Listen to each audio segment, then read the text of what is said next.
fastest in the Okay, world. very nice housekeeping here for Coach Adamax, because Brusco really is good when it catch heroes, set up heroes, and the Cho is one of them. Yeah, Khalid's good here, honestly. Sand rises when I give the It's going word. to be a Khalid right on cue here for Brusco. Okay, TNC.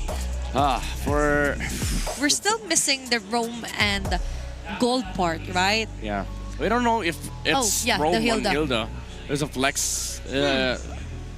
Honestly, there's a three-way flex going on for the side of TNC. Safest bet would be to go Lapu.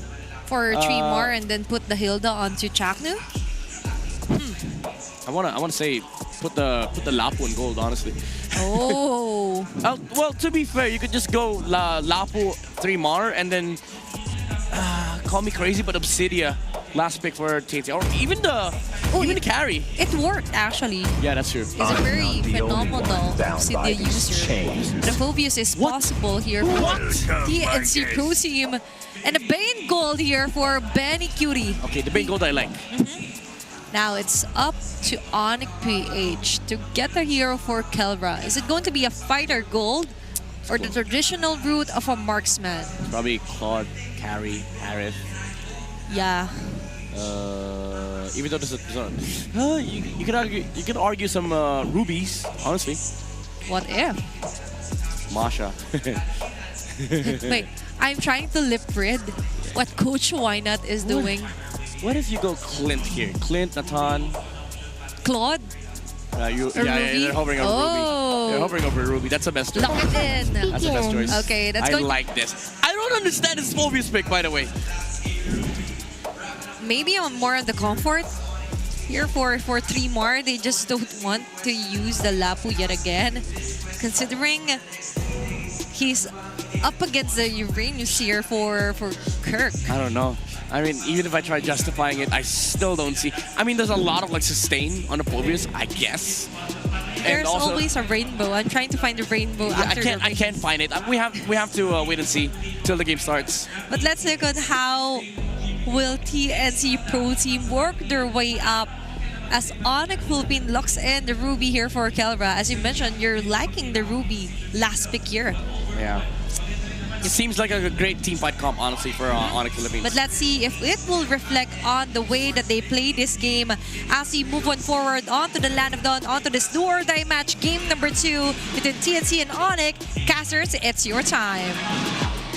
If Midnight likes that Ruby, I love that Bane. Welcome to game number 2. It's Leo and Bring It Up, bringing you the chance for TNC to maybe get back on the board as they're down 0-1 against Onic Philippines. Welcome to Mobile Taking game Legends. 2s or maybe alternate games isn't something new to TNC, and they were able to accomplish that even against the top team of the regular season just yesterday. That's Aurora.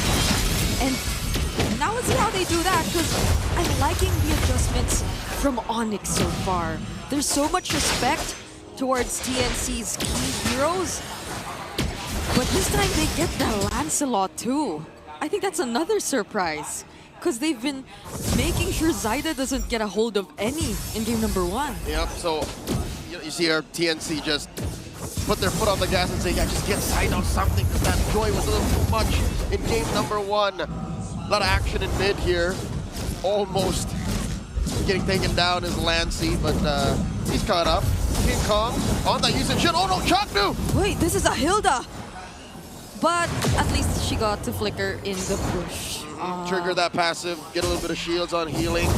Looking at the initial item builds, you'll see that both junglers get a little bit of extra damage to beat up that farm.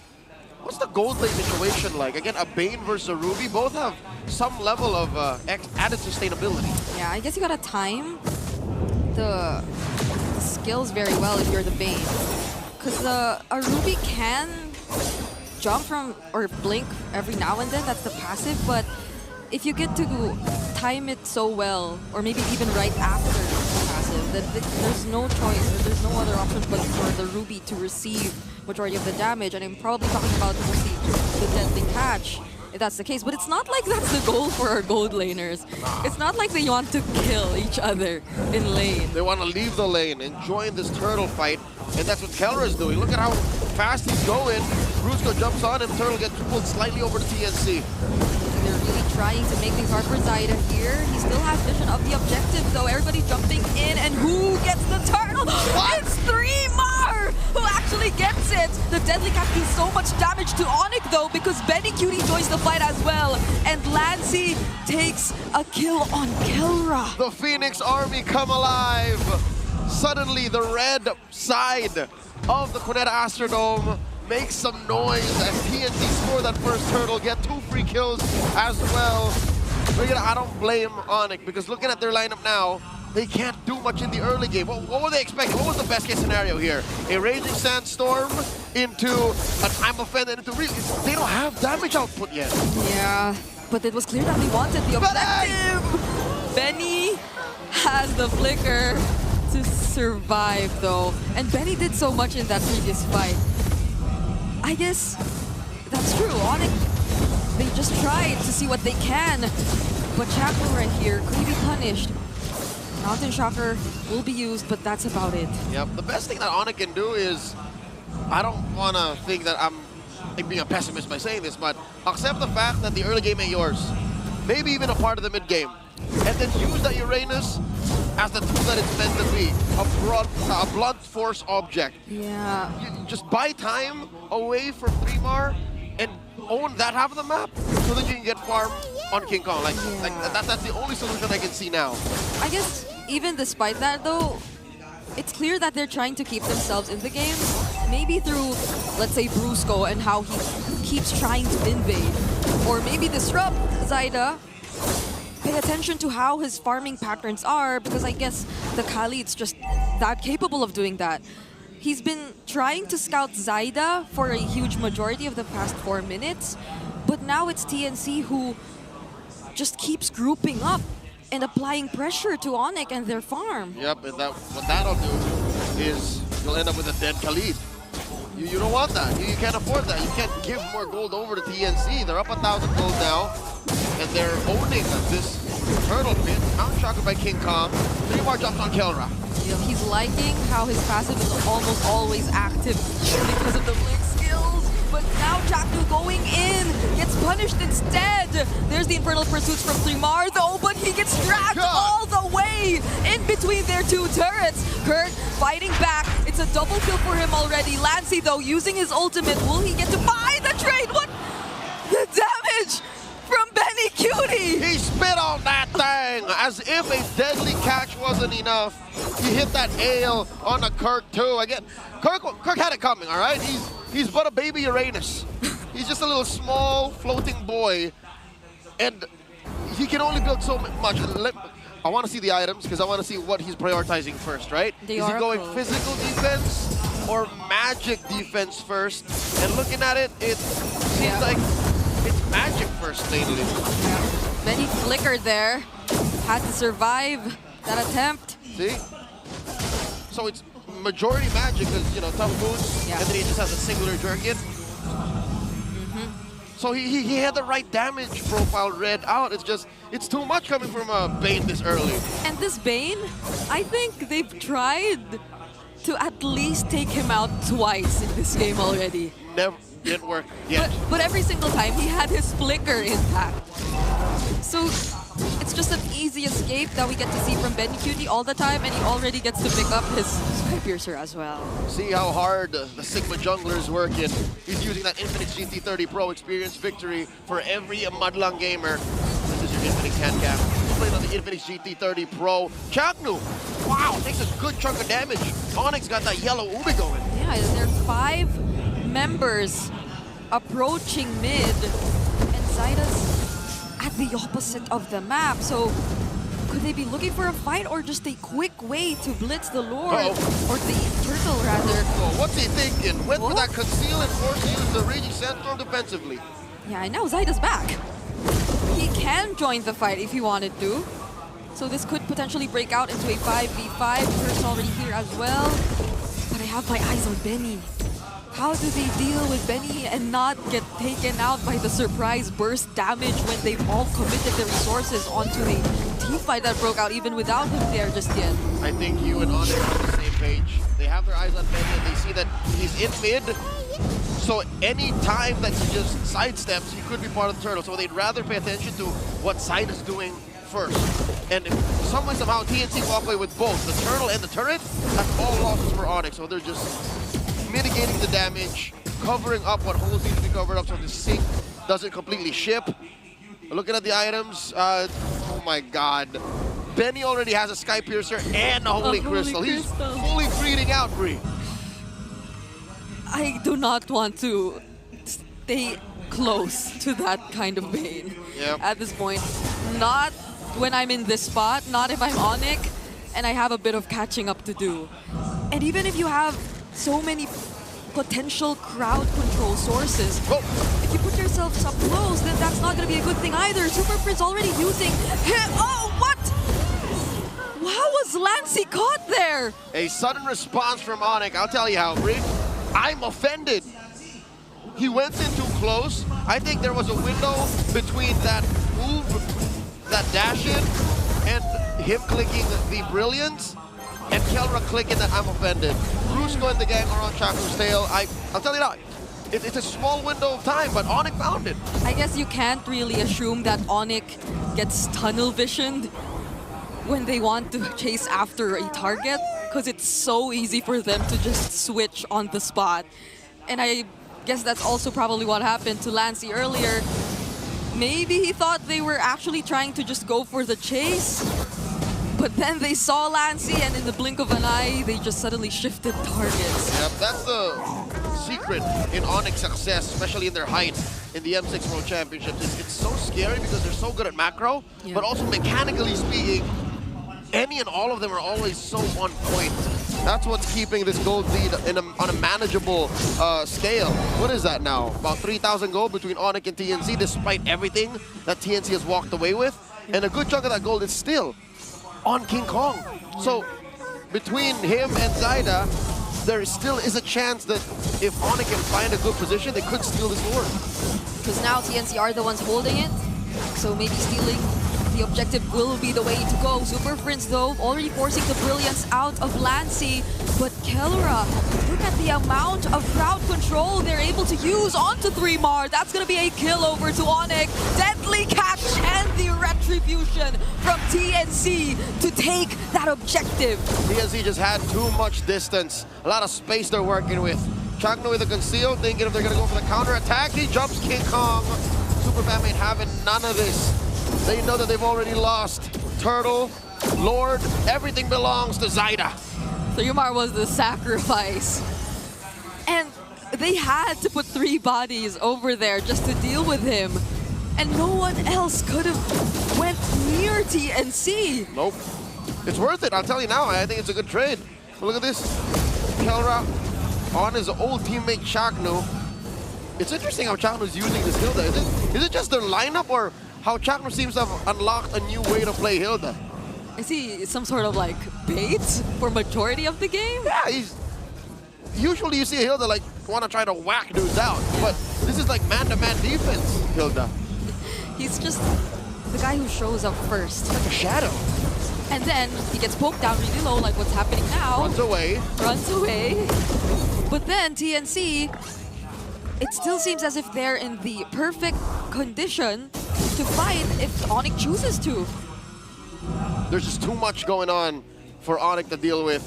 And they've been trying, they've been holding on. Again, putting farm on King Kong, being on point for Kelra's I'm Offended on the turnaround. But TNC have been able to flourish under that, approaching the 4K gold lead. Maybe it's really that one fight to enable King Kong that they're looking at, that they're waiting for. A team fight where Benny isn't as free and where Lancey feels a bit awkward to go in. Clearly you should feel awkward. There's a Khalid, there's a Ruby, there's a Terrify threat from Super Prince, but no purple buffs yet again. Oh, King Kong gets denied his purple. Grant the purple right in your face. What you gonna do about it, King? At least Zyda had to use the retribution. Well, sadly King Kong did too as a response, but looking at the items, he's behind 1,000 gold. You know what? In perspective, that's not so bad. Yeah. King Kong has damage. It's nice and it's really great how they're able to somehow keep up. But it seems like they have to work together just to provide for King Kong. And maybe that's what Onic's doing right now.